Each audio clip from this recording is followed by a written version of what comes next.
Hello student, रे artist का question number 5 देखते हैं। 5 आपका क्वेश्चन है student. A small bulb is placed at the bottom. A small bulb is placed at the bottom of a tank containing water to a depth of 18 centimeter. 80 centimetre का tank है। What is the area of the surface of water through which light from the bulb can emerge out? Refractive index of water is consider the bulb to be a point source. यहाँ पे हम जो bulb को consider कर लेंगे उसको ये suppose कर लेंगे कि ये हमारा पॉइंट सोर्स है। तो इसका सॉल्यूशन हम देखते हैं स्टूडेंट। सॉल्यूशन से पहले आप एक फिगर बनाएंगे, तो फिगर में हम ले लेते हैं। देखिए यहाँ पे फिगर है हमारे पास और तब फिगर से हम सॉल्यूशन आपको समझाते हैं। देखिए कि यहाँ पे एक हमारा पॉइंट सोर्स है, ये हमारा पॉइंट सोर्स, यहाँ पे सोर्स रखा हुआ है आपका। तो देखिए सोर्स है। अब यहाँ से आपकी ऐसे लाइट जाएगी, तो ये लाइट अगर क्रिटिकल एंगल पर जाएगी आपकी, तो ये इस साइड में इसी पर इस तरह से बनेगी। फिर यहाँ से लाइट ये आई तो ये इस पर आएगी, और जब ये लाइट इस पर आएगी तो एक सर्कुलर कोन बनाएगी। यहाँ पे देखिए ये कोन बना रही है। यही लाइट, इसी की एरिया आपको फाइंड करनी है, क्योंकि लाइट तो ऐसे आपकी निकल रही है और ये लाइट आपकी निकल रही है, तो ये क्या बना रही है आपकी, यहाँ पे सर्कुलर कोन बना रही है। अब देखें कि स्टूडेंट ये आपका ये जो हुआ आपका क्रिटिकल है, ये क्रिटिकल एंगल हुआ।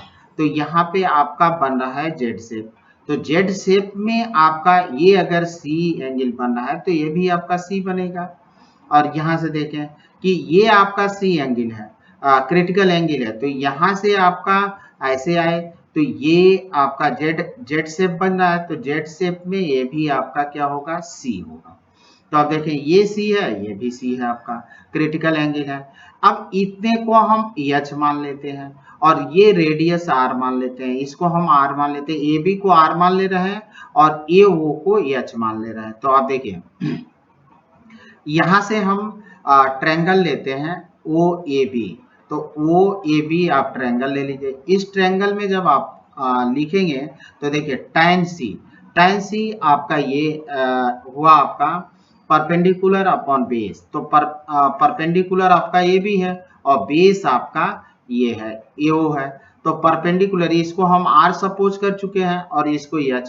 तो यहाँ पे tan C equal to R upon H. अब R इक्वल टू होगा एच tan सी। एच हमको मालूम है, गिवन है 18 सेंटीमीटर का है, तो 18 सेंटीमीटर का मतलब 0.8 मीटर। अब ऐसे लिख सकते हैं।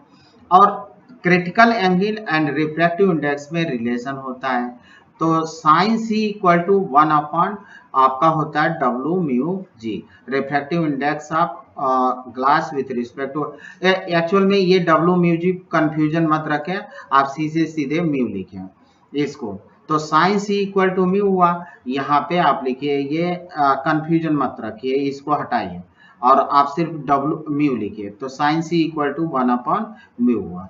अब इस फिगर से हमको आर फाइंड करना है। तो आर, तो हमारे पास tan सी मिल गया है और sine C equal to 1 upon mu हो गया। और म्यू यहाँ पे आपका गिवन डाटा है। तो देखिए कि refractive index of water is 1.33, यही होता है 4/3। तो इसको हम 4/3 ही लेकर चलें तो ये कैलकुलेशन हमारा आसान होगा। तो आपको स्मार्ट कैलकुलेशन सीखना है, और स्मार्ट कैलकुलेशन क्योंकि कैलकुलेशन जल्दी से जल्दी करना होता है।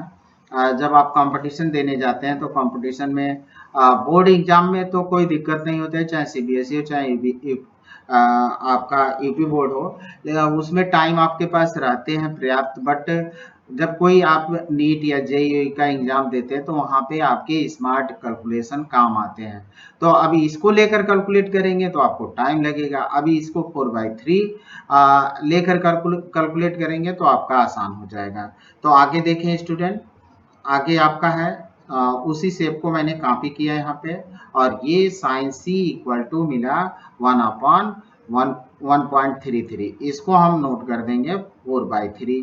तो देखिए sine C equal to 1 upon 4/3 मिल गया हमको, और 4/3। अब ये 3 को ऊपर कर दीजिए तो आपको मिलेगा 3/4। तो ये हमको मिल गया साइन सी इक्वल टू 4/3, तो ये आपका हो गया 3/4। तो अब हम जो हमारा रिलेशन था R equal to H tan C, उसको हम यूज करते हैं। अब tan सी की इक्वल टू मालूम है हमको कि साइन एच अपॉन साइन सी अपॉन कास सी।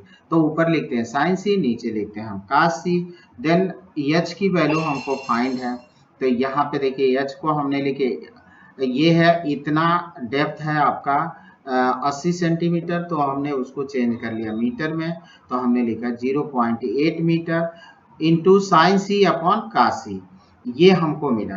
तो अब आगे आप देखें, आगे हम कर सकते हैं इसी को।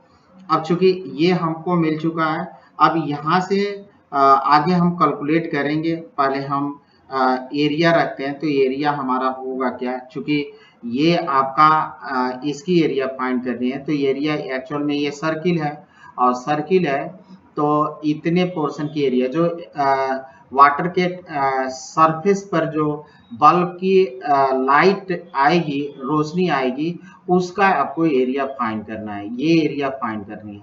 तो इस एरिया को हम फाइंड करने के लिए क्या करते हैं कि ये आप सर्किल है, तो सर्किल की एरिया आप जानते हैं कितना होता है, पाई आर स्क्वायर, और आर हमको मिल चुका है इतना। अब साइन सी भी हमको मालूम है, और कास सी, तो जब साइन सी मालूम है तो हम कास सी फाइंड कर सकते हैं। तो आप यहाँ पे पुट करें, और ये आपका हुआ स्टूडेंट। देखें फिगर को फिर मैं लाया हूँ, क्योंकि यहाँ देखना होगा हमको। अब आप देखें कि एरिया हमारी हो गई पाई आर स्क्वायर, आर की वैल्यू आपकी इतनी हुई। अब साइन सी हमारा 3/4 है, और कास सी की जगह पर हम लिख सकते हैं √1 - साइन स्क्वायर सी।